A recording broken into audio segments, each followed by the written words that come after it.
नमस्कार, मेरा नाम अशोक अलावत। हमारे YouTube चैनल पर आपका स्वागत है। उम्मीद है आप सब स्वस्थ होंगे और अच्छे होंगे। तो आप सबको पता है कि हम कर रहे हैं एसएससी जीडी की तैयारी। तो मैं जीएस करवा रहा था आप लोगों को। तो जीएस में हमने हिस्ट्री उठाई थी। हिस्ट्री का मैंने एक लेक्चर डाला था, वो आप लोगों ने जरूर देख लिया होगा। जिसने नहीं देखा वो भी देख लो। तो हिस्ट्री के 40 क्वेश्चन हमने किए थे। बाकी के अगली वीडियो ये आपके सामने है। इस वीडियो के अंतर्गत हम इस लेक्चर के अंतर्गत हम हिस्ट्री के और सवाल करने वाले हैं। और जो इंपॉर्टेंट क्वेश्चन है वो मैं आपके सामने लेके आया हूं। आप देखेगा कोई भी क्वेश्चन, जो 20 क्वेश्चन आने वाले हैं, कोई भी क्वेश्चन हमारे लेक्चर से बाहर नहीं होगा। जैसे क्वेश्चन आया कि निम्नलिखित में से कौन सा पुरातात्विक स्थल वर्तमान भारत में नहीं है। ठीक है जी। मेहरगढ़, महागढ़ा, चिरांद और हल्लूर। तो हल्लूर है जी, ये है आपके कर्नाटका में। हल्लूर कहाँ है? कर्नाटका में। चिरांद कहाँ है? ये है बिहार में। महागढ़ा कहाँ है? ये हमारे उत्तर प्रदेश में। और मेहरगढ़ ये है वर्तमान के पाकिस्तान में। तो इसका सही आंसर क्या हुआ? भारत में नहीं है, तो इसका सही आंसर है मेहरगढ़। तो मेहरगढ़ क्या है? ये एक नवपाषाण कालीन स्थल है ये मेहरगढ़। यानी कि ये सिंधु घाटी जो सभ्यता हमारी, सिंधु घाटी जो सभ्यता है उससे भी पुराना है। उससे भी क्या है? पुराना। भारत में जो कृषि या आप कह सकते हो खेती के अवशेष सबसे पुराने कहाँ मिले हैं? ये मिले मेहरगढ़ में। ठीक है, मेहरगढ़ कहां पर है? ये है जी बोलन दर्रे के पास। किसके पास है? बोलन दर्रे के पास। बोलन दर्रा है ना, बोलन दर्रा ऐसे लिखें। बोलन नदी है एक, वहां पर एक दर्रा है, बोलन दर्रा। तो ये मेहरगढ़ इसका राइट आंसर है। अगला क्वेश्चन देखते हैं। जनरल डायर ने किस वर्ष मार्शल लॉ के अंतर्गत कमान संभाली थी? देखो मैं कई बार करा चुका हूं। ये 1919 की घटना है। किसकी? 1919 की। तो ये क्या हुआ? अंग्रेजी सरकार ने एक एक्ट पास किया था जिसका नाम था रोलेट एक्ट। इस एक्ट के तहत क्या था कि सिर्फ शक के आधार पर, किसके आधार पर? शक के आधार पर गिरफ्तारी हो रही थी। किसी को भी गिरफ्तार करके जेल में डाला जा सकता था, कोई उसको जज के सामने पेश करने। जब तक अंग्रेजों को शक रहता था उस आदमी को जेल में रहना पड़ता था। तो ये रोलेट एक्ट लागू हुआ था। इसके विरोध में गांधी जी ने सत्याग्रह कर रखा था। ठीक है, क्या कर रखा था? सत्याग्रह। तो पंजाब में क्या हुआ? पूरे देश में कर रखा था। तो पंजाब के 2 नेताओं को गिरफ्तार कर लिया। डॉक्टर सैफुद्दीन किचलू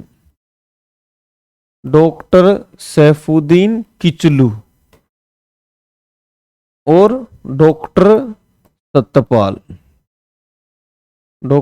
सतपाल। तो इन दोनों को गिरफ्तार कर लिया। तो इन दोनों की गिरफ्तारी के विरोध में भीड़ इकट्ठा कहां हुई थी? भीड़ इकट्ठा हुई थी जलियांवाला बाग में। उनको पता नहीं था भाई मार्शल लॉ लगा हुआ है।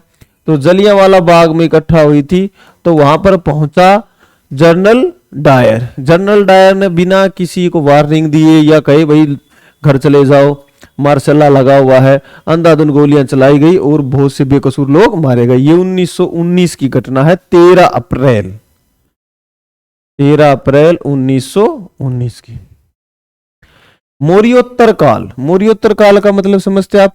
मौर्योत्तर काल का मतलब मौर्यों के बाद में। मौर्योत्तर काल में वे पुरुष और महिलाएं कौन थे जिनके पास जमीन नहीं होती थी? ठीक है जी। देखिए कौन होते थे? वो होते थे दास कर्मकार। ये लोग थे, ये थे भूमिहीन लोग जिनके पास जमीन नहीं थी। ग्राम भोजक कौन होता था? ये होता था गांव का सरपंच।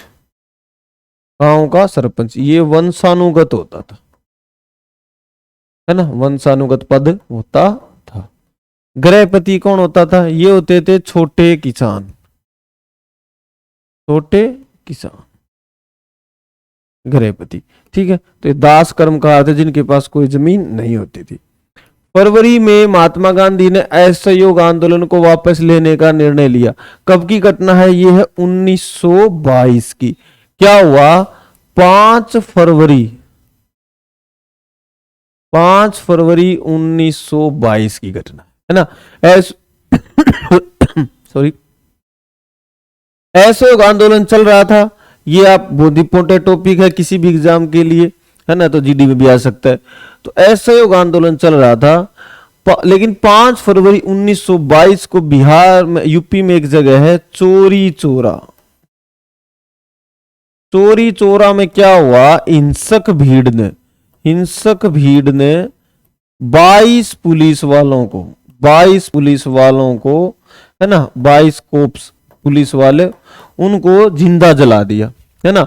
भीड़ उनकी तरफ बढ़ी, वो थाने के अंदर जाके अपने छुप गए, अंदर से गेट बंद कर लिया। तो भीड़ ने उस थाने को बाहर से घेर कर आग लगा दी। तो महात्मा गांधी ने क्या करा? बोला भाई ये जो चोरा चोरी, ये जो कांड हो गया है, इसके विरोध में हम असहयोग आंदोलन को वापिस लेते हैं। ये घटना 1922 की है। शुरू कब हुआ था असहयोग आंदोलन? ये हुआ था 1 अगस्त को 1920 को हुआ था। 1 अगस्त 1920 को असहयोग आंदोलन शुरू किया गया था। महात्मा गांधी का पहला ये जन आंदोलन था, लेकिन 2 साल लगभग चला। ये 5 फरवरी को ये वापस ले लिया गया। 1922 की ये घटना है। सबसे पुराना वेद बताओ। सबसे पुराना वेद का मतलब है सबसे पहला वेद कौन सा होगा? तो कौन सा है? ऋग्वेद। सबसे कौन सा है? ऋग्वेद।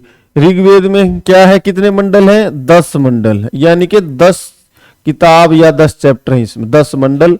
1028 सूक्तक हैं, छंदों से मिलकर बने हैं, और 10,462 ऋचाएं हैं।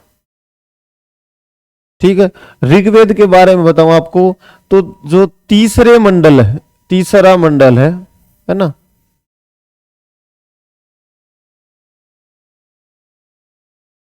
तीनवें मंडल में क्या है? इसमें सावत्य, सूर्य को समर्पित, भगवान सावत्र या सूर्य को समर्पित एक मंत्र है ना, सूर्य को समर्पित, जिसका नाम है गायत्री मंत्र। क्या नाम है? गायत्री मंत्र। मंत्र किसने लिखा? विश्वामित्र ने लिखा। क्वेश्चन आएगा क्यों लिखा, क्या जरूरत आन पड़ी? लोगों को आर्य बनाने के लिए लिखा गया था। इसके अलावा जो 10वां मंडल है, कौन सा मंडल? 10वां मंडल, जिसको कहते हैं इसमें पुरुष सूक्त। इसमें पहली बार 4 वर्ण का वर्णन है। तो 4 वर्णन का सबसे पुराना स्रोत कौन सा? हमारा ऋग्वेद है। उसमें ब्राह्मण, क्षत्रिय, वैश्य, शूद्र का वर्णन है। तो ये ऋग्वेद आ गया आपके सामने। विधवा पुनर्विवाह का समर्थन करने वाले बंगाली सुधारक और पुस्तक लेखक का नाम बताइए। तो विधवा पुनर्विवाह का नाम आ जाए तो सबसे जो इंपॉर्टेंट व्यक्तित्व हमारे सामने वो है ईश्वर चंद्र विद्यासागर। बी आंसर है। ये बंगाल के रहने वाले थे, ईश्वर चंद्र विद्यासागर। इनके प्रयासों से 1856 में हमारे देश में विधवा, है ना, विधवा पुनर्विवाह कानून बना। कौन सा? विधवा पुनर्विवाह। क्या था कि हमारे सोसाइटी में तो सती प्रथा चल रही थी, लेकिन 1828 में सती प्रथा पर प्रतिबंध लगाया गया। किस पर? सती प्रथा पर प्रतिबंध लगाया गया। तो सती प्रथा पर प्रतिबंध लगाने से समाज में क्या हुआ? जो विधवा औरतें थी उनकी संख्या बढ़ी। तो उनके लिए क्या किया जाए? फिर 1856 में कहा गया भाई विधवा दूसरा विवाह कर सकती है, उसको कोई प्रॉब्लम नहीं है, उसको कानूनन वैध माना जाएगा। तो ये किसने किया? ये करा हमारे महान व्यक्तित्व ईश्वरचंद विद्यासागर ने। इन्होंने किताब लिखी थी एक, भ्रांति विलास।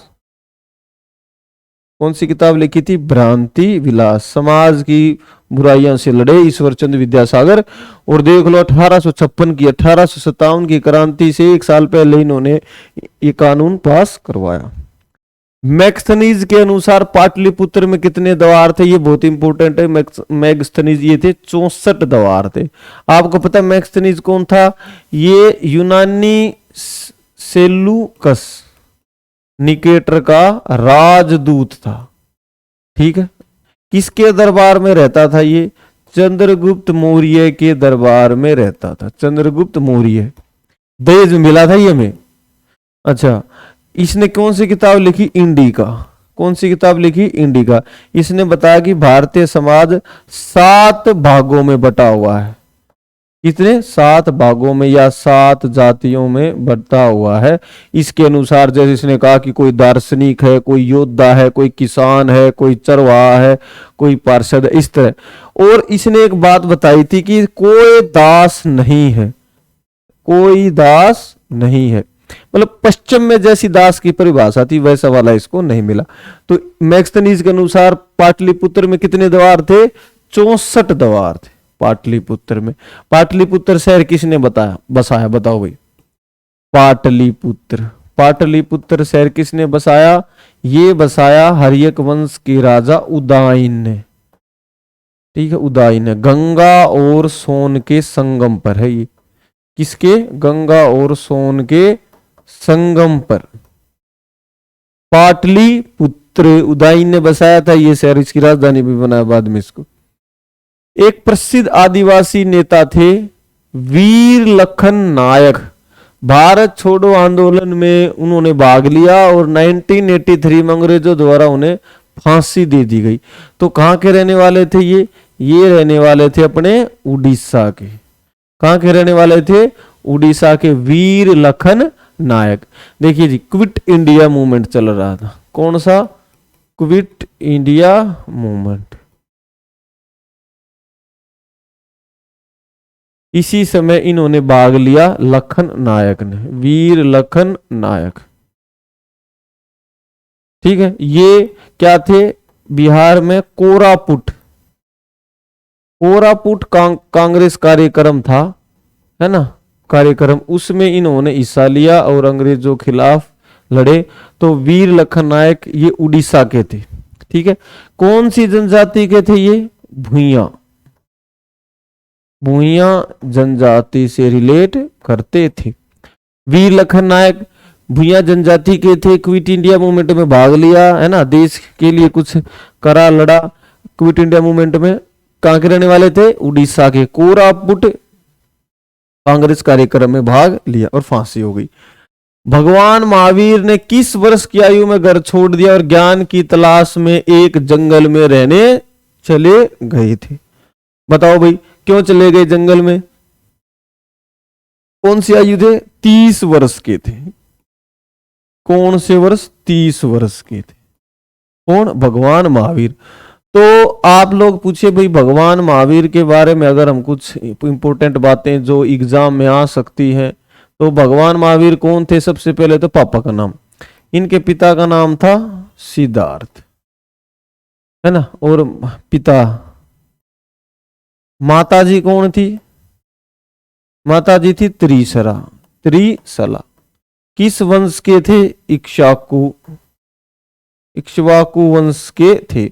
अच्छा, कि कुल कौन सा था, वज्जी, है ना। जन्म कहां हुआ, वैशाली में। कब हुआ, 540 ईसा पूर्व की घटना है। देखो 540 ईसा पूर्व, इक्ष्वाकु वंश के थे भगवान महावीर। और इनके बारे में खास बात क्या है, ये जो जैन धर्म है, जैन धर्म के अंतिम वह 24वें तीर्थंकर थे भाई। अंतिम वह 24वें क्या थे, तीर्थंकर भगवान महावीर जैन। ठीक है, तो इसमें क्या होता है, जब अंतिम उद्देश्य क्या है, कैवल्य प्राप्त करना। क्या प्राप्त करना, कैवल्य। जैन धर्म की खास बात मैं आपको बताऊं, जैन धर्म में ईश्वर की कल्पना नहीं है। हालांकि इसमें देवताओं की कल्पना की गई है, लेकिन उनका स्थान जिन से नीचे, यानी कि तीर्थंकरों से नीचे है। जैन धर्म की खास बात है तपस्या करके ज्ञान प्राप्त करना है। ठीक है, तो ये 2 भागों में जैन धर्म बटा हुआ है, दिगंबर और श्वेतांबर। दिगंबर और श्वेतांबर। ठीक है। चंद्रगुप्त मौर्य था, उसने जैन धर्म अपना लिया था, जबकि उसका जो पोता था अशोक, वो बौद्धिस्ट था। भारतीय राष्ट्रीय कांग्रेस की स्थापना कब हुई थी बताओ बच्चों, कब हुई? 1885 में। ये घटना घटी 28 दिसंबर 1885 में। किसने स्थापित की? एक है ना आईसीएस रिटायर व्यक्ति था, ए.ओ. हयूम। क्या नाम था उसका? ए.ओ. हयूम। तो उसके प्रयासों से इसकी स्थापना हुई कांग्रेस की, है ना। कांग्रेस का जो नाम आया है, ये किसने सुझाव दिया इसका नाम कांग्रेस रखो? ये सुझाव दिया था जी दादा भाई नेहरू जी ने। दादा भाई नेहरू जी ने, है ना। दादा भाई नेहरू जी ने कहा भाई कांग्रेस नाम रखना उचित रहेगा, तो उन्होंने इसका नाम रखा कांग्रेस। तो इसका पहला सम्मेलन कहाँ हुआ? ये हुआ जी मुंबई। पहले इसको बंबई कहते थे, आज मुंबई कहते। मुंबई में हुआ, और जगह थी, है ना, ये था गोकुल दास तेजपाल संस्कृत कॉलेज, वहां पर इसकी पहली मीटिंग हुई थी। ठीक है। व्योमेश चंद्र बनर्जी प्रथम अध्यक्ष। कांग्रेस के प्रथम अध्यक्ष कौन बने? व्योमेश चंद्र बनर्जी। तो उस समय 73 लोगों ने भाग लिया था, और जो मेन आदमी थे सबको बुला रखा था। सुरेंद्र नाथ बनर्जी उसमें भाग नहीं ले पाए, क्वेश्चन आता कई बार एग्जाम में, क्योंकि उनकी इंडियन एसोसिएशन है, उसका भी उस समय जलसा था, जिस कारण वो भाग नहीं ले पाए। तो ये थी कांग्रेस के बारे में कुछ महत्वपूर्ण बात। 1877 में वायसराय लॉर्ड लीटन ने किसको भारत की साम्राज्य के रूप में स्वीकार करने के लिए एक दरबार का आयोजन किया? देखो मैंने करवाया था ये फर्स्ट में। कौन थी वो? महारानी विक्टोरिया। महारानी विक्टोरिया 1837 से 1901 अपनी मृत्यु तक इंग्लैंड की रानी रही। तो ये क्या हुआ आपको पता ही है। 1877 में दिल्ली दरबार का आयोजन किया गया। कहां पर? दिल्ली दरबार में महारानी विक्टोरिया को भारत की साम्राज्ञी घोषित किया गया। भारत की साम्राज्ञी किसको? महारानी विक्टोरिया को भारत की साम्राज्ञी घोषित किया 1877 में दिल्ली दरबार। कौन था उस समय वायसराय लीटन।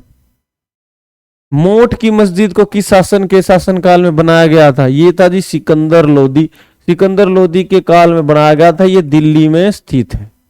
ठीक है। सिकंदर लोदी कौन था? ये लोदी वंश का था। इसने आगरा शहर बसाया 1504 में। कौन सा शहर बसाया? सिकंदर लोदी ने 1504 में आगरा शहर बनाया, और दिल्ली में मोठ की मस्जिद बनाई। बेलो लोदी कौन सा था? ये लोदी वंश का संस्थापक था। ये है ना दिल्ली सल्तनत का आखिरी वंश था। लोदी वंश का संस्थापक। मोहम्मद बिन तुगलक आपको पता है, इसको पढ़ा लिखा मूर्ख बोलते हैं। क्योंकि इसने कुछ कार्यक्रम चलाए थे, वो फेल हो गए। फिरोज शाह तुगलक आपको पता है, ये तुगलक वंश का शासक था। फिरोज शाह तुगलक, इसको नहरी सिंचाई के लिए जाना, मतलब नहरों के लिए इसने अच्छा काम किया था फिरोज शाह तुगलक ने। ठीक है। दिल्ली तुगलक वंश का शासक था, ये अपने चाचा के बाद बना था। वेद चारों वेदों में सबसे छोटा वेद है। हिंदू परंपरा में दिव्य स्थिति है, अच्छा उसमें धुन भी है और मंत्र भी। तो चारों वेदों में सबसे छोटा कौन सा है? जिसमें मंत्र भी है और जिसमें धुन है। धुन मतलब गायन बजाने का काम। तो ये किस में है? सोम में। ये वाला डी, ये सोम है भाई। सोम कह रहा हूं, सोम तो रस होता है। साम वेद। कौन सा वेद? साम वेद कौन सा है? ये संगीत को समर्पित है भाई। संगीत को कहने का मतलब ये है कि जो ऋग्वेद में जो मंत्र उच्चारण है ना, उनको संगीतमय तरीके से इसमें लिखा गया है। किसमें? साम वेद में, है ना। ऐसी मान्यता है कि एक बार देवता लोग है ना, वो ब्रह्मा जी के पास पहुंचे, बोला जी लाइफ में ना मजा नहीं आ रहा, तो कुछ काम किया जाए। तो उन्होंने कहा संगीत की रचना की। बोले भाई हम तुम्हें एक ऐसी चीज दे रहे हैं जिससे जीवन में मजा आ जाएगा। तो उन्होंने कहा, उनको क्या दिया? संगीत। संगीत, सामवेद में संगीत। अच्छा, ये चारों वेद है। जैसे अथर्ववेद में क्या है? इसमें जादू टोने से संबंधित चीजें, किससे? जादू टोने के मंत्र हैं। यजुर्वेद में क्या है? इसमें यज्ञ के समय कहे जाने वाले मंत्र हैं। ऋग्वेद का आप उसको पता है, इसमें है ना डेली वो है ऋचाएं हैं, है ना, ऋषियों के द्वारा रची गई ऋचाएं हैं। मुस्लिम लीग ने देश के पश्चिमोत्तर तथा पूर्वी क्षेत्र में मुसलमानों के लिए स्वतंत्र राज्यों की मांग करते हुए कब प्रस्ताव पास किया? 1940 की घटना है। लाहौर अधिवेशन में मुस्लिम लीग ने कहा कि हमें एक अलग मुल्क चाहिए और उस मुल्क का नाम हम रखेंगे पाकिस्तान। क्या रखेंगे? पाकिस्तान। पाकिस्तान शब्द किसने दिया? ये दिया चौधरी रहमत अली ने। एक स्टूडेंट था, ये पढ़ता था लंदन में, तो उसने ये नाम दिया। जैसे पंजाब से पे, है ना, ऐसे ही सिंधु संध मिला मिलूगा नु बोले ये एक देश बनाओ जिसका नाम रखेंगे हम पाकिस्तान। ठीक है, द्वि राष्ट्र। तो जो मुस्लिम लीग है, मुस्लिम लीग, उसकी स्थापना कब हुई थी? 1906 में। कहाँ हुई? ढाका में। ठीक है, इसके पहले अध्यक्ष कौन थे? बताओ। आगा खां। पहले अध्यक्ष कौन थे? आगा खां इसके पहले अध्यक्ष थे मुस्लिम लीग के। और बाद में इन्होंने 1946 में 16 अगस्त 1946 में डायरेक्ट एक्शन डे मनाया। Direct action day. बोले भैया तो हम भारत को बांट देंगे या भारत को बर्बाद कर देंगे। तो ऐसे नालायक विचारों के साथ इन्होंने पाकिस्तान बनाया और आज उनकी हालत देख लो तुम। प्राचीन काल में किस नदी के दक्षिण के क्षेत्र को मगध कहा जाता था? मतलब इनमें से कौन सी नदी थी जिसके दक्षिण हिस्से को मगध कहते थे? देखो ताप्ती वहां है ही नहीं, नर्मदा भी ये भी नहीं है बिहार में, यमुना भी नहीं है, तो सीधा सा आंसर क्या? गंगा। गंगा है इसका आंसर। तो गंगा नदी के दक्षिण के क्षेत्र को क्या कहते हैं? मगध, है ना, मगध। मगध के उत्कर्ष का कारण क्या था? लोहा व लकड़ी। इसके कारण मगध इतना बड़ा महाजनपद बना। पहला राजवंश का क्या नाम था? हर्यक वंश। पहले का क्या नाम था? हर्यक वंश। उसके बाद शिशुनाग वंश आया, फिर और एक वंश आगे, और इस तरह शिशुनाग के बाद नंद, और फिर मौर्य राजवंश आया। हर्यक वंश इसका पहला था। हर्यक के बाद कौन सा वंश आया? शिशुनाग। शिशुनाग वंश आया। उसके बाद आया नंद वंश, और नंद के बाद जब आया मौर्य वंश। कौन सा? मौर्य वंश। ठीक है, पहली इसकी राजधानी थी राजगृह। राजगृह इसकी पहले राजधानी थी। गिरिव्रज भी कहीं जगह लिखा आता है ना, गिरिव्रज, राजगृह। पूना पैक्ट के परिणाम स्वरूप हरिजन सेवा संघ की स्थापना कब हुई थी? ये हुई थी जी 1932 में। 1932 में क्या हुआ? महात्मा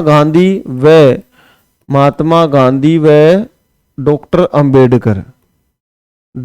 अंबेडकर के बीच एक समझौता हुआ था, जिसको आप जानते हैं, जिसको कहते हैं पूना पैक्ट। क्या कहते हैं? पूना पैक्ट। पूना पैक्ट कब हुआ? 1932।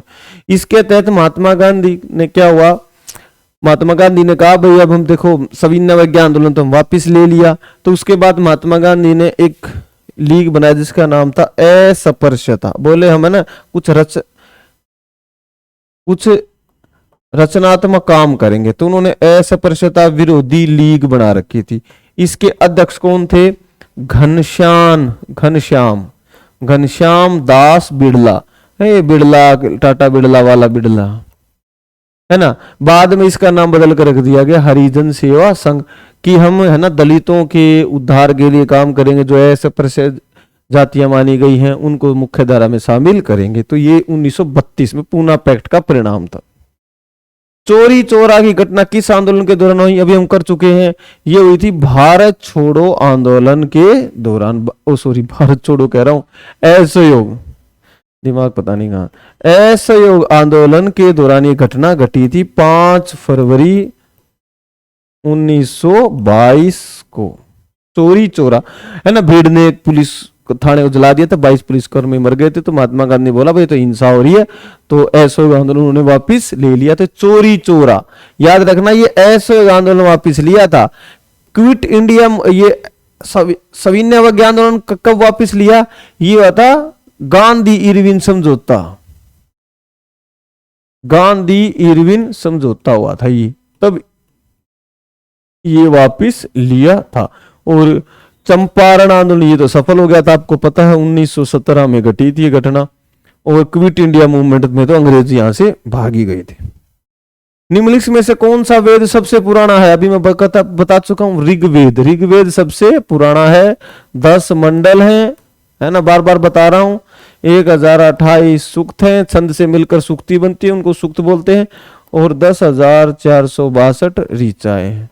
कहीं ये 2-4 ऊपर नीचे हो सकती है, तनाव मत लेना। ऋग्वेद दुनिया की पहली पुस्तक है ऋग्वेद। ऋग्वेद के मंत्रों को किस रूप में जाना जाता है, सूक्त। ये आ ही गया सूक्त। कितने सूक्त तक हैं, 1028 सूक्त तक हैं। गाने वाले को क्या कहते हैं, होत्र। क्या कहते हैं, होत्र। ऋग्वेद में ज्यादातर ऐसे ऋषियों की वो है ना ऋचाएं, मतलब प्रार्थनाएं कि भगवान खेत में बारिश हो जाए, धन अच्छा हो, गायें दूध दे दे, भैंस ऐसा दूध घी अच्छा दे। तो ये सारी ऋचाएं इसमें लिखी गई हैं ऋग्वेद में। मौर्य काल के बाद किस राजवंश ने रेशम मार्ग को नियंत्रित किया, बताओ। ये थे कुषाण। कुषाण एक वंश था जिसकी स्थापना किसने की थी, कुजुल कडफिसेसस ने। कुजुल कडफिसेसस ने कुषाण वंश की स्थापना की थी। और सबसे प्रसिद्ध राजा का नाम आपको पता है, कनिष्क। कौन था, कनिष्क। ठीक है, कनिष्क क्या था, कनिष्क ने बौद्ध धर्म अपना लिया था। और कनिष्क ने शकों को हराया और एक कैलेंडर चलाया जिसका नाम था शक संवत चलाया। ठीक है, शक जो हमारा राष्ट्रीय कैलेंडर है, शक संवत या शक पंचांग भी उसको बोल सकते हो आप। ठीक है, ये कनिष्क के समय ही क्या हुआ, कनिष्क के समय ही तो बौद्ध संगति का आयोजन हुआ। चौथी बौद्ध संगति। कनिष्क के दरबार में ही रहता था असौ घोष, जिसने कौन सी बुद्ध की जीवन लिखी थी, बुद्ध चरित्र। ठीक है, ये अच्छे से याद कर लेना, ये क्वेश्चन आता है एग्जाम में कि बुद्ध चरित्र किसने लिखा, असौ घोष ने। किसके दरबार में रहता था, कनिष्क के दरबार में रहता था। कनिष्क कौन से धर्म को मानता था, बौद्ध धर्म को मानता था। चौथी बौद्ध संगति किसके काल में हुई, कनिष्क के काल में। वसुमित्र हेड था और डिप्टी था असौ घोष उस संगति का। तो उस संगति में होता क्या था, मिल बैठ के आपस में कुतुब लिखते थे, एक दूसरे से विचारों को शेयर करते थे। और जो नियम बनाते थे उन नियमों को सूचीबद्ध किया जाता था। निम्नलिखित में से हड़प्पा नगरों के किस भाग को नीचला नगर कहा जाता था, नीचा नगर। फिल्म भी एक राज कपूर की, नीचा नगर। ये था पूर्वी। क्या होता था, हड़प्पा सभ्यता में क्या होता था, ऐसे नगर होते थे, ऐसे। तो जो ये ऊंचा नगर होता था, ऊंचा, इसको बोलते थे गढ़। इसको क्या बोलते थे, गढ़। और ये जो नीचले स्थान पर होता था इसको बोलते थे नीचा नगर। ठीक है, और यहां पर रहते थे, जो ऊपर होता था यहां पर रहते थे अमीर लोग, उस समय के जो अमीर लोग थे। और जो यहां कौन रहते थे नीचा नगर में, ये सामान्य लोग रहते थे। इसमें सामान्य लोग, ये हमेशा पूर्व की ओर होता था। अच्छा, इंटरेस्टिंग बात क्या है, ये जो गढ़ था इसके चारों तरफ दीवारें होती थी कि भाई कोई हमला हो जाए, कोई पशु ना आ जाए, तो सुरक्षा के लिए दीवार होती थी। नीचा नगर खुला होता था, कोई लूटो खसोटो आओ जाओ। तो बड़े लोगों ने अपनी सुरक्षा के लिए दीवार बना रखी थी, इसको गढ़ कहते थे। ये ऊंचा होता था ताकि दूर से दिख भी जाए कौन आ रहा कौन जा रहा। नीचा नगर में ऐसा नहीं होता था, तो ये सामान्य लोगों के लिए होता था। इसकी तरफ 4 दीवार ही होती थी। हड़प्पा सभ्यता की बात है। मोहम्मद अली जिन्ना, मदन मोहन मालवीय और मजर उल हक ने शाही विधानसभा यानी कि जो इंपीरियल लेजिस्लेटिव काउंसिल से त्याग पत्र क्यों दे दिया था, ये दिया था रोलेट एक्ट के विरोध में। रोलेट एक्ट के खिलाफ विरोध करने के लिए इन्होंने क्या किया, ये जो इंपीरियल लेजिस्लेटिव काउंसिल थी, है ना, इंपीरियल लेजिस्लेटिव काउंसिल थी ये 1861 में बनी थी। बोले भाई भारतीयों को भी कुछ शासन में 57 की क्रांति की 1857 की क्रांति के बाद अंग्रेजों ने सोचा कि भाई ऐसा करो, ये भारत के लोग भी चाहते हैं शासन करना, तो कुछ ऐसा करो जो इनके लीडर है ना, जो फालतू बोलता हो कि भाई है ना हमें तो क्रांति करनी है, देश आजाद कराना, तो उसको है ना कुछ शासन में अपना कुछ दे दो जगह, भाई तू भी कर ले थोड़ा बहुत, हम तो कर ही रहे। तो उन्होंने है ना ऐसे ही बना रखी थी इंपीरियल लेजिस्लेटिव काउंसिल। तो ये इसके 3 सदस्य थे, लेकिन जब रोलेट एक्ट पास हुआ तो इसके खिलाफ इन्होंने क्या कर दिया, त्याग पत्र दे दिया।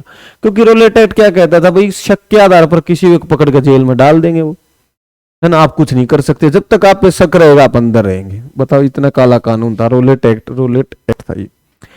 कौन से मौर्य साम्राज्य का संस्थापक था, बताओ भाई, चंद्रगुप्त मौर्य। देखिए चंद्रगुप्त कई है, एक चंद्रगुप्त द्वितीय है, फिर एक चंद्रगुप्त प्रथम है ना, ये चंद्रगुप्त मौर्य है। तो मौर्य साम्राज्य की स्थापना किसने करी थी, ये थे चंद्रगुप्त ने, चंद्रगुप्त मौर्य ने की थी, चाणक्य की सहायता से। किसको हराया, नंद वंश को समाप्त करके की थी। तो चंद्रगुप्त मौर्य की उपलब्धियों में है, जैसे एक तो इसने सेल्यूकस निकेटर को हराया, किसको हराया, सेल्यूकस निकेटर को हराया। इसके ही निकेटर, इसके दरबार में कौन रहता था, मेगस्थनीज रहता था, जिसने इंडिका पुस्तक लिखी थी। चंद्रगुप्त मौर्य ने कौन सा धर्म अपनाया, जैन धर्म अपना लिया था अंत में। और ये कहां चला गया था, श्रवण बेलागोला चला गया था। राजधानी कौन सी थी इसकी, पटना, पाटलिपुत्र राजधानी चंद्रगुप्त मौर्य। संस्थापक कौन था, चंद्रगुप्त मौर्य। अशोक कौन था, अशोक चंद्र मौर्य का ये इसका था ग्रांड सन, यानी कि इसका पोता था ये अशोक।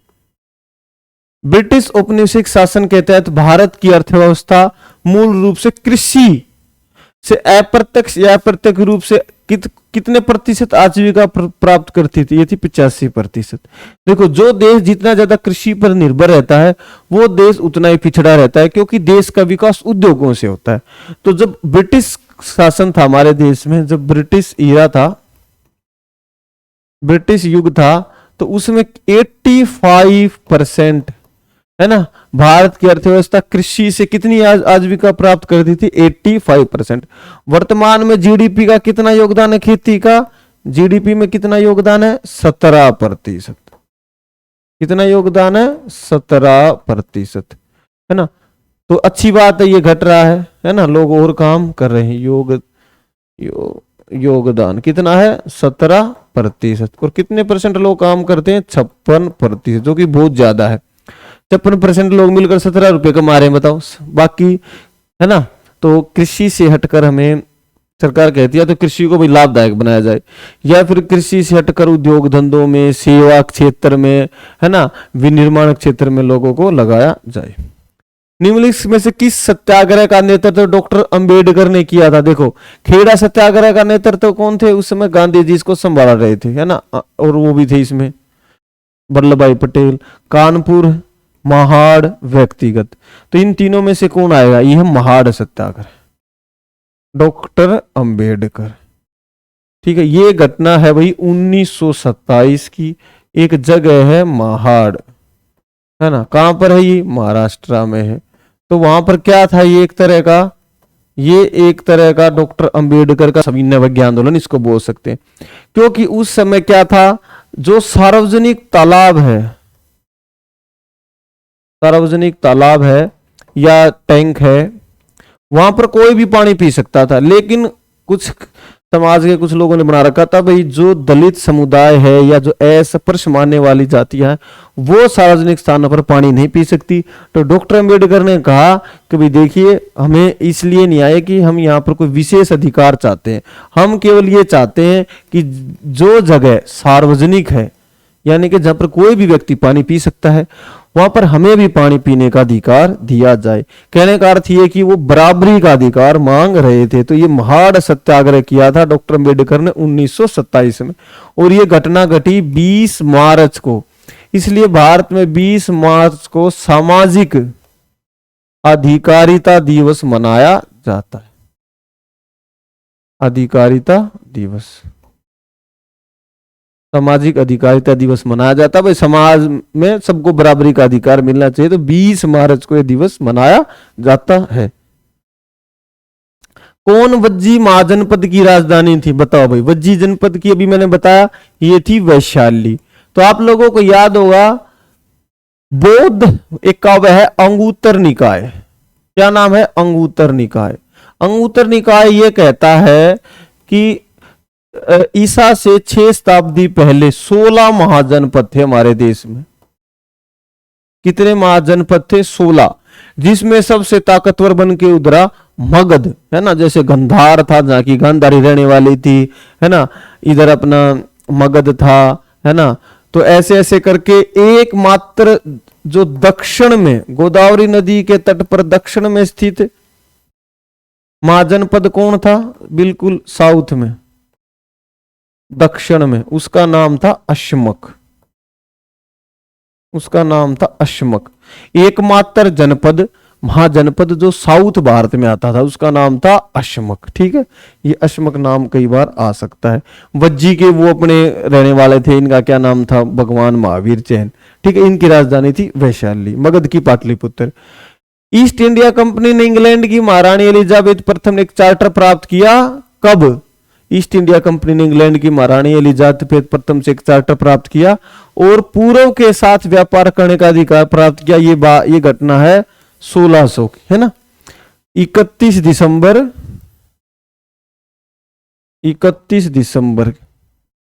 1600 में इंग्लैंड में घटना घटी। कहां पर? इंग्लैंड। क्या हुआ? कुछ व्यापारियों ने मिलकर एक कंपनी बनाई और उस कंपनी का नाम उन्होंने रखा east India company, EIC, east India company. और कंपनी गई महारानी के पास, बोली जी हमने है ना पूर्व के साथ, यानी कि इंग्लैंड के जो पूर्व में है ना, भारत हो गया, इंडोनेशिया हो गया, जापान, जो भी है, इसके साथ हमें व्यापार करना है, लेकिन हमें एकाधिकार चाहिए, वो हमारे अलावा कोई व्यापार नहीं कर पाए, इंग्लैंड की कंपनी। तो ये अधिकार इनको मिल गया। बाद में इन्होंने अपने कुछ दूत भेजे, जैसे कि सर टॉमस रो को भेजा गया जहांगीर के दरबार में। सर टॉमस रो को किसके दरबार में भेजा? जहांगीर के दरबार में। तो कुछ उनको रियायत वियायत मिली और उन्होंने पहली फैक्ट्री खोली सूरत में। सूरत में इन्होंने फैक्ट्री का मतलब होता है गोदाम, जहां माल लाकर रखा जाए, फिर जहाज में भरकर इंग्लैंड भेजा जाए। तो सूरत में इन्होंने पहली फैक्ट्री खोली थी ईस्ट इंडिया कंपनी ने। मौर्य साम्राज्य की सम्राट ने युद्ध जीतने के बाद विजय त्याग दी थी। तो आपको पता है ये कौन था? अशोक ने। अशोक ने क्या किया? कलिंग विजय के बाद, कलिंग विजय, है ना। कलिंग का युद्ध कब हुआ था? 261 ईसा पूर्व में। 261 ईसा पूर्व में कलिंग विजय हुआ। इसके बाद अशोक ने क्या किया? धम्म की नीति को अपनाया, वह बौद्ध धर्म अपना लिया। कौन सा धर्म? बौद्ध धर्म। तो एक क्वेश्चन आता है, किस बौद्ध भिक्षु ने इनको बौद्ध धर्म की दीक्षा दी थी? उनका नाम है उपगुप्त। उपगुप्त ने इनको बौद्ध धर्म की दीक्षा दी थी। और अशोक ने अब क्या किया? युद्ध नीति को त्याग कर धर्म, पाली भाषा में धम्म कहते हैं, धम्म की नीति को अपना लिया। तो अशोक का हमारे भारतीय संस्कृति के लो, हमारी परंपरा और हमारे उसमें बहुत योगदान है। जैसे कि हमारा जो राष्ट्रीय स्तंभ है, वो कौन सा स्तंभ है? वही है जो अशोक वाला था, सारनाथ का स्तंभ, है ना। हमारे राष्ट्रीय तिरंगे के बीच में क्या लगा? अशोक चक्कर, वो सारनाथ से लिया गया है। तो ये अशोक चक्कर, अशोक सारनाथ स्तंभ, ये राष्ट्रीय हमारे प्रतीक है, जो इसी सम्राट अशोक के समय की घटना है। ठीक है, सम्राट अशोक ये 261 ईस्वी में कलिंग विजय के बाद युद्ध को त्याग दिया था। निम्न में से हड़प्पा सभ्यता की कौन सी धातु वर्तमान में राजस्थान और ओमान से मिलती है? तो राजस्थान का जिक्र आता ही तांबा लगा देना। तांबा खेतड़ी से, खेतड़ी में तांबे की खान है, वहीं से क्या निकलता है? तांबा निकलता है। कहां पर है ये? राजस्थान में। कहां पर है ये? राजस्थान में तांबा। अच्छा, और हड़प्पा सभ्यता कैसी सभ्यता थी? हड़प्पा एक कांस्य युगीन सभ्यता थी। बड़ा इंपॉर्टेंट है ये कांस्य युगीन, क्योंकि कांसा कब मिलता है? तांबा और टीन को जब आपस में मिला दिया जाता है तो क्या मिलता है? कांस्य, ब्रोंज मिलता है। तो इसका अर्थ ये हुआ कि हड़प्पा सभ्यता के लोग कांस्य और तांबा और टीन को मिलाकर कांस्य बनाना जानते थे, जबकि इसके बाद की जो सभ्यताएं हैं उनको हम तांबा सभ्यताएं कहते हैं, है ना, तांबा सभ्यताएं। क्यों? क्योंकि उसमें कांस्य नहीं मिला। तो ये तो कुछ उल्टा ही हो रहा है कि पहले वाले लोग जानते थे और आने वाले लोगों को इसका ज्ञान नहीं था। तो हड़प्पा सभ्यता से खेतड़ी से क्या मिलता था और ओमान से वो मिलाते थे तांबा। ठीक है। कुख्यात जलियांवाला बाग की घटना कब घटी? देखिए जी, साल तो आपको पता, देखो ये गलत है, ये गलत है। 1919 दोनों में है अप्रैल। अप्रैल 11 की 13 अप्रैल 1919 को बैसाखी का दिन था। किसका दिन था? बैसाखी का। तो जलियांवाला बाग की घटना घटी, कहां पर घटी ये जलियांवाला बाग? जलियांवाला बाग। जलियांवाला बाग कहां पर है? ये है पंजाब में। किसका विरोध कर रहे थे वो लोग उस समय पंजाब में? रोलेट एक्ट का पंजाब में विरोध कर रहे थे। तो एक शांतिपूर्ण सभा बुलाई गई थी अपने नेताओं की गिरफ्तारी खिलाफ। कहां पर? जलियांवाला बाग में। जनरल डायर आया तो निहत्थे गोलों पर लोग गोलियां चलाई, है ना। तो एक क्वेश्चन आता है कि इसकी जांच के लिए अंग्रेजों ने कौन सा कमीशन बसाया? हंटर कमीशन, हंटर आयोग, हंटर कमीशन बनाया अंग्रेजों ने। किसके लिए? जलियांवाला बाग हत्याकांड की जांच के लिए। ठीक है, हंटर आयोग। हालांकि इसने कुछ नहीं कहा, इन्होंने कहा कि है ना ठीक करा जो करा जलियांवाला, उसने जनरल डायर ने जो करा ठीक करा। हालांकि जनरल डायर का क्या हुआ? देखो दो है ये, एक है जनरल डायर, एक है जनरल ओ डायर। ये दोनों उस समय पंजाब में थे, जनरल ओ डायर। तो देखिए ये तो था गोली चलाने वाला ऊपर वाला जनरल डायर। तो इसकी मौत होगी 1927 में बीमार से, जिसने एट स्पॉट गोली चलाने का आदेश दिया था। लेकिन इसको आदेश किसने दिया था गोली चलाने का? ये था general Dyer, general O Dyer. ये उस समय पंजाब का गवर्नर था, इसी ने मार्शल लॉ लगा रखा था। इसको गोली मारी सरदार उधम सिंह ने 1940 में। सरदार उधम सिंह ने इसको गोली मारी और बाद में शहीद हो गए, शहीद Udham Singh general O Dyer. किस वंश के शासक ने 1999 में कंदरिया महादेव मंदिर का निर्माण करवाया था? किस वंश बताना आपने? तो ये थे चंदेलों ने। ठीक है, चंदेल, चंदेल वंश कहां पर था? ये था अपने खजुराहो, इनकी राजधानी थी। कौन सी राजधानी थी? खजुराहो। इस वंश की स्थापना किसने की थी? नन्नुक ने। नन्नुक ने इस वंश की स्थापना की थी। और ये कंदरिया भगवान महादेव का मंदिर किसने बनवाया था? ये राजा धंगदेव ने। राजा धंगदेव ने। ये क्वेश्चन आ सकता है, कंदरिया महादेव मंदिर का निर्माण किसने करवाया? राजा धंगदेव ने। चंदेलों की राजधानी कौन सी थी? खजुराहो। खजुराहो के मंदिर है। नन्नुक ने चंदेल वंश की स्थापना की थी। ठीक है। श्रीगुप्त वंश की स्थापना किसने करी थी? श्रीगुप्त ने। ठीक है। शुंग वंश की स्थापना किससे की थी? पुष्यमित्र शुंग ने। पुष्यमित्र शुंग ने स्थापना की थी। मौर्य शासक अशोक की मृत्यु कब हुई? देखिए अशोक जो है वो अपने पिता बिंदुसार की मृत्यु के बाद राजा बना था। तो अशोक राजा बना 232 ईसवा पूर्व।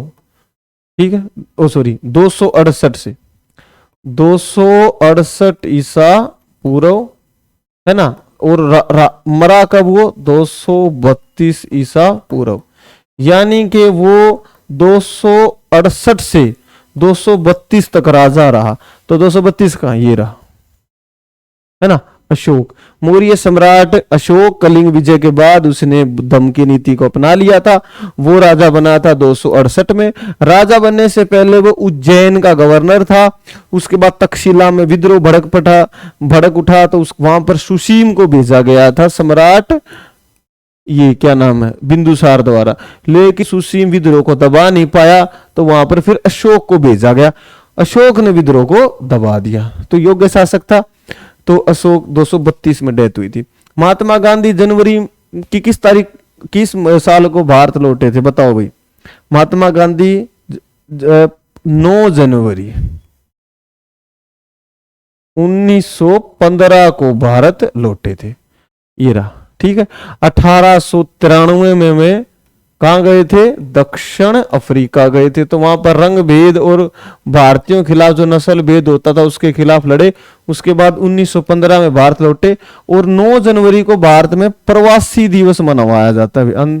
ठीक है, भारतीय प्रवासी दिवस कब मनाया जाता है, 9 जनवरी को मनाया जाता है, क्योंकि इसी दिन 9 जनवरी 1915 को गांधी जी भारत में लौटे थे। 1893 में दक्षिण अफ्रीका गए थे। तो महात्मा गांधी भारत कब लौटे, 9 जनवरी 1915। प्रार्थना समाज की स्थापना खालिस्तान रेगिस्तान बरोक में हुई थी 1867 में।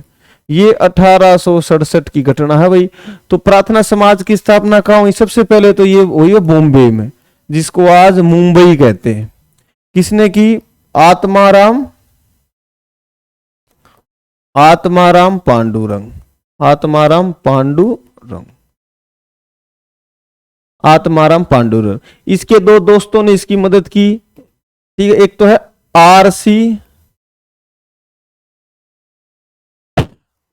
भंडारकर और एक है जज थे महादेव गोविंद रानाडे, है ना, बड़े अच्छे जज थे ये रानाडे। ठीक है, महादेव गोविंद रानाडे। इन तो लोगों ने मिलकर 1867 में प्रार्थना समाज की स्थापना की थी बॉम्बे में। निम्न में से किस राजा के शासनकाल में सांची का महान स्तूप बनाया गया था, कई बार करवा चुका हूं मैं। सांची का महान स्तूप किसने बनवाया था, अशोक ने बनवाया था। किसने बनवाया था, अशोक ने। सांची का महान स्तूप किसने बनवाया, अशोक ने। तो सांची में क्या है, स्तूप है। स्तूप किस धर्म से रिलेट करता है, ये करता है जी बौद्ध धर्म में स्तूप होता है, उनका मंदिर कह लो। तो ये कहां पर है, मध्य प्रदेश में, सांची का महान स्तूप। अब भी है ये देखो, स्तूप कहां पर है, सांची का महान स्तूप अशोक ने ये बनवाया था। और ये यूनेस्को द्वारा विश्व विरासत स्थल भी है। कौन सा स्थल, विश्व विरासत स्थल। विश्व विरासत स्थल क्या है, क्वेश्चन आ जाता है इनमें से कौन सा विश्व विरासत स्थल नहीं है, तो सांची का स्तूप विश्व विरासत स्थल है। ठीक है, तो ये हमारी कक्षा थी। 35 सवाल मैंने आज आपको करवाए हैं। ठीक है, तो ये हमारी हिस्ट्री की सेकंड क्लास थी। कल फर्स्ट क्लास करवाई थी, आज ये सेकंड क्लास है। तो हिस्ट्री के सवाल अच्छे से कर लेना। जो मैं टॉपिक करा रहा हूं उस टॉपिक से बाहर से कोई सवाल नहीं आएगा। देखो बार बार रिपीट हो गए वही सवाल आ रहे, क्योंकि ये इंपॉर्टेंट टॉपिक है। ठीक है, हम इसी तरह history, geography, polity, economics, current affair, science सारे कर लेंगे। 20 के 20 सवाल हमारे लेक्चर से आने चाहिए, ये हमारा टारगेट है। ठीक है, तो आपको अगर ये वीडियो पसंद आए तो लाइक, शेयर और सब्सक्राइब जरूर करना। और लेक्चर और ज्यादा अच्छा लगे तो इस पर कमेंट जरूर करना और अपने दोस्तों के साथ शेयर करना। आपने हमारा लेक्चर सुना, इतनी है ना लंबी वीडियो भी हो जाती कई बार, तो उस लेक्चर को सुनने के लिए आप सभी का बहुत बहुत धन्यवाद। जय हिंद।